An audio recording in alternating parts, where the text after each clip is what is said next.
Small talk. It's a great way to make polite conversation with a neighbor or a coworker or a barista at a coffee shop where you take dumps.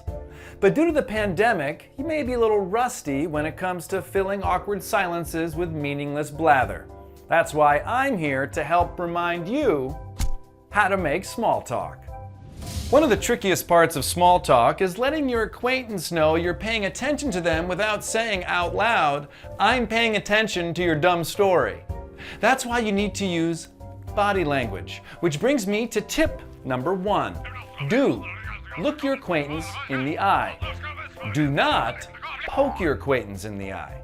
Now, if eye contact isn't your thing, try tip number 2. Do occasionally nod your head.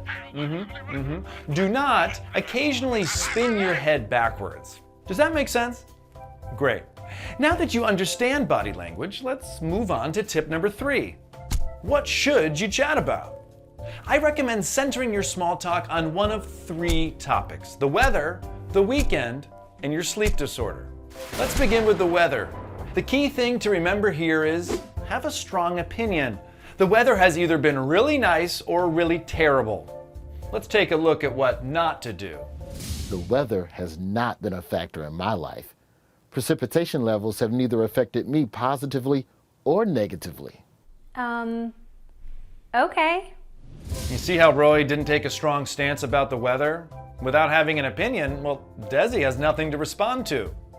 So let's see how the small talk improves when Roy has a strong opinion. The weather murdered my parents when I was a child. But tonight, I get my revenge. Ugh, I know. You should totally do that. You see? It's much better, Roy. By having a strong opinion, Desi has something to respond to. And now their conversation about stabbing a cloud is off and running. Now let's move on to our next small talk subject, the weekend. And no, I'm not talking about the guy who sings about cocaine.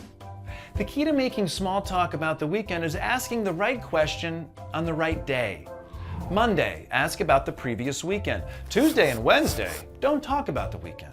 Then Thursday and Friday, ask about the upcoming weekend. It seems easy, but let's see what happens if you don't follow the schedule. How was your weekend? Last weekend? I don't know. It's Wednesday. What, do you want me to check my calendar, you perverted piece of shit? F you! See, Roy asked Desi about her previous weekend too far into the week. Desi got confused and rightfully called Roy a perverted piece of shit.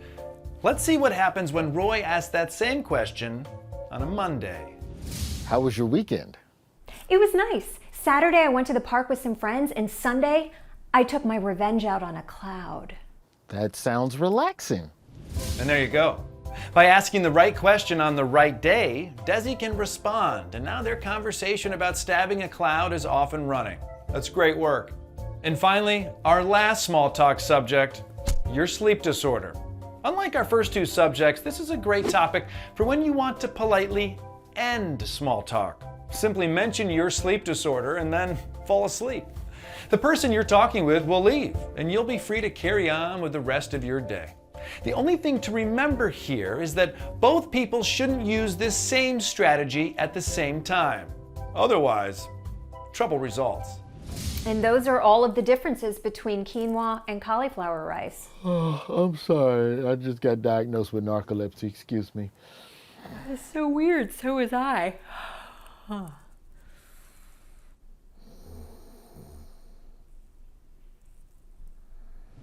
See? We got a stalemate. And now these 2 have to pretend to be asleep, standing up for the next few hours. And let me tell you, as someone who actually has a sleep disorder, that is